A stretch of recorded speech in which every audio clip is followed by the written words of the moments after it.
अस्सलाम वालेकुम। अकमल शहजाद गुम्मन आपकी खिदमत में हाज़िर है। जैसा कि आप मेरे पीछे देख रहे हैं कि एक बड़ा खूबसूरत व्यू है, पहाड़ी इलाका है और जिसे पुठहार भी कहते हैं, और आपको पीछे देहात या गांव नज़र आ रहे हैं जहां हम आज शाम को पहुंचे हैं और कल भी सारा दिन हम यहां रहेंगे और आपकी मुलाकात करवाएंगे मुख्तलिफ़ लोगों से। यहाँ एक हकीम साहब हैं, इस गांव का नाम है कृपा जी। कृपा जिस तरह के नाम से ज़ाहिर है ये हिंदी का लफ्ज़ है, और कृपा मेहरबानी, रहमत, जिस तरह हिंदी में कहते हैं भगवान की कृपा है, यानी खुदा की मेहरबानी है। तो इस गांव में फ़र्रुख साहब का ये गांव है, तो यहाँ हम उनकी दावत पे आज आए हैं। इस हवाले से एक रिपोर्ट बनाएंगे और जो हकीम साहब हैं जिनकी उम्र जो है वो 100 साल से ज़्यादा है, उनसे आपकी मुलाकात करवाएंगे। वो नबाजी हकीम है, नब्ज़ देख के बताते हैं जी क्या है। तो जैसे कि मैं ये बता रहा था कि ये पीछे हमारे जो है वो आप दूर देख रहे होंगे कि वो पहाड़ी पे जिस तरह वो लाइटें नज़र आ रही हैं, तो वो ये इस साइड पे सिमली डैम है और उससे पीछे बाराकोव है, और ये इस्लामाबाद के नवा में है। ये एक यूनियन काउंसिल है आजकल इस्लामाबाद की, कृपा। तो कृपा जो है इसका यहाँ जो दनियाल रहते हैं और जो हैं वो गखड़ रहते हैं, जो राजपूत हैं। और आपको बताता चलूँ कि इस खित्ते में, खित्ते की बात आई तो पहले ये आपको बता दूं कि खित्ता पुठहार में एक अजीब किस्म का रोमांस और पुरस्रारियत है। एक दफ़ा मैंने सरमद से भाई साहब से पूछा था कि आप इस्लामाबाद जैसे बंजर शहर में कैसे आ गए, तो उन्होंने कहा कि यहाँ तो बुद्धा भी आए थे। तो मतलब कहने का ये है कि ये जो इस्लामाबाद के नवा या इस्लामाबाद है, यहाँ भी डोकें थीं छोटी छोटी, और यहाँ के खूबसूरत दरख्त थे, खूबसूरत लोग थे, अब भी खूबसूरत हैं। एनीवे, तो ये जनाब जो कृपा है, यहाँ से कोल्डी सतियाँ को, ये हमारे पीछे जो आप देखेंगे तो ये सड़क कोल्डी सतियाँ जाती है जो कि मरी के नवा में है। तो आप ये समझ लें कि कोल्डी सतियाँ और मरी का मौसम भी एक जैसा है। तो यहाँ से किसी आइंदा वक्त मौका मिला तो आपको कोल्डी सतियाँ पे भी एक रिपोर्ट बना के दिखाएंगे, जो कि बिल्कुल दराए जहलम के साथ एक गाँव, एक शहर, एक कस्बा आबाद है, जो कि अब एक ख़ुद तहसील है। किसी ज़माने में ये मरी के नवा में एक टाउन कमेटी थी। तो मैं जैसे कि ये बता रहा हूँ, वो सड़क है, उसके उस पार जो है वो सिमली डैम है, और सिमली डैम के उस पार बाराकोव है, वहाँ से जहाँ वो सड़क मरी को जाती है। तो कृपा का ये है कि जी यहाँ मुख्तलिफ़ बरादरियों के लोग रहते हैं। लोगों का जो अपना फसलें हैं वो मक्की और गंदम है। लोग बड़े अच्छे हैं, या जैसे भी हैं आपको मिलवाते हैं तो आपको पता चल जाएगा। हकीम साहब का मैं जो जिक्र कर रहा था कि उनकी उम्र इस वक्त 100 साल से ज़्यादा है। तो आज हम यहाँ शाम को आए हैं, जैसे कि आपको सीन से भी नज़र आ रहा है। तो इंशाल्लाह यहाँ रात रहेंगे और कल सुबह आपको हकीम साहब से मिलवाएंगे और उनके जो दूसरे उनके बेटे हैं उनसे मिलवाएंगे, और जिस तरह वो मरीज़ चेक करते हैं। ये आप देख रहे हैं कि तैमूर अब्बास खड़े हैं, जो ये अपना ड्रोन जो है वो उड़ा चुके हैं गाँव का जो एरियल व्यू लेने के लिए। तो आपको ये रिपोर्ट हम दिखाते हैं, यूनियन काउंसिल दिखाते हैं और लोगों से आपकी मुलाकात करवाते हैं।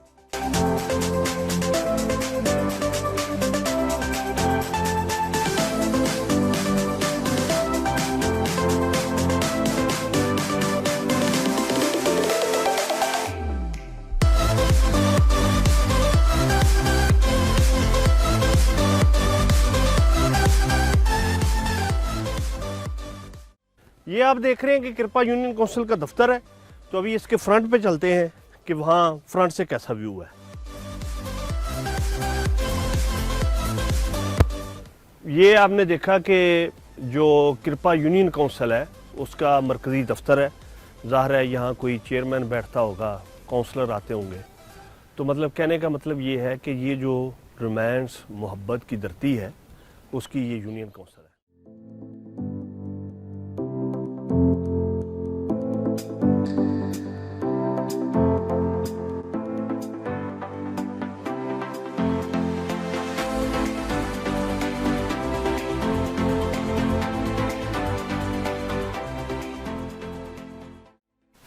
एक कृपा राम को यानी पैदा इतना रहा था, उसने न पर कृपा ना पिया। हूँ पता नहीं कितने हज़ार साल हो गए, 100 साल या हज़ार, कोई पता नहीं। आसों को एक पर एक भैन, एक अब्बास, एक मैं, 4 भैन में लगी प्यारी, भरा भी अब्बा भी। अम्मा अपने मजहब खत्म हो गई। फिर बाबे ने कलंदर बाद लालशाह ने फरासी उठा गया तो गरीबी तो पैसा कोई ना। या अल्लाह क्या करता हूँ तारा जो लाए फलाने जो जाने कुड़ियाँ पलटी पलटी दे जो बस तारा मत उसने है तमो आना नहीं लिखती है कोई नुक्सा किसा चीज़ा ना नहीं। अगर और रहमत करे तो नुक्सा ना करा तो पैसे कितना तो सारे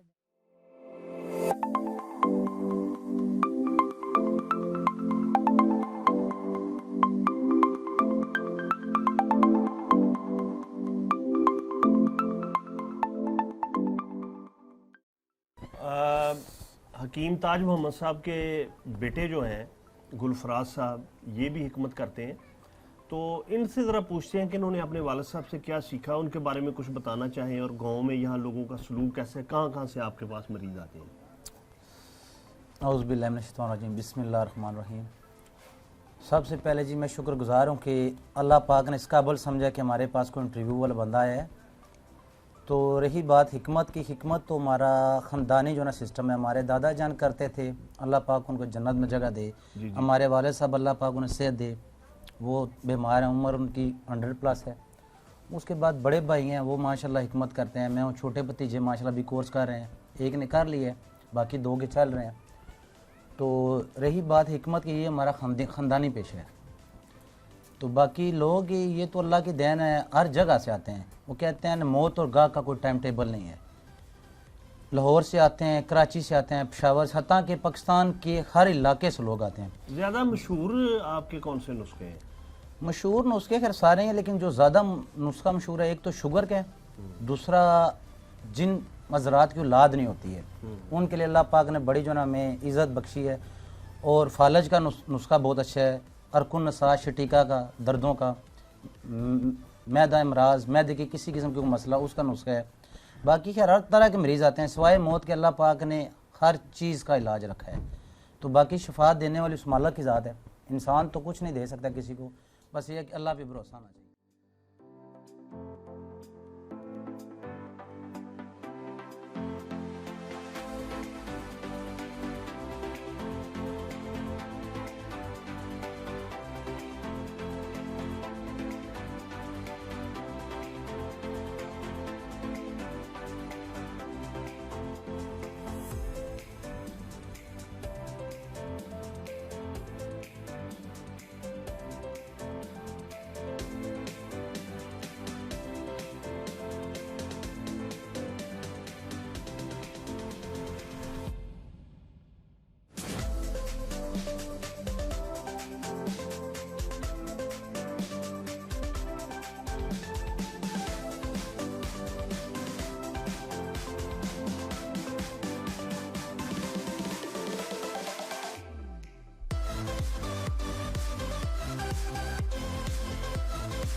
ले जनाब, ये गांव किरपा के हवाले से जो इस्लामाबाद के मज़ाफ़ात में है, हमने आपको एरियल व्यू भी दिखाया।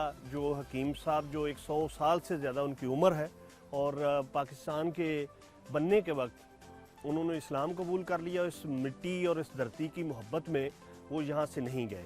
और उनके बच्चे आज उनका आपने घर देखा, उनकी बातें सुनी हकीम साहब की, उनके बेटे की बातें सुनी, मरीज़ चेक करते हुए आपने उनको देखा, मेरी नब्ज़ भी दोनों बाप बेटे ने चेक की। तो आपको ये हमारी रिपोर्ट कैसी लगी ज़रूर हमें बताइएगा। इसके साथ ही अकमल शहजाद गुम्मन को इजाज़त दीजिए। अल्लाह हाफ़िज़।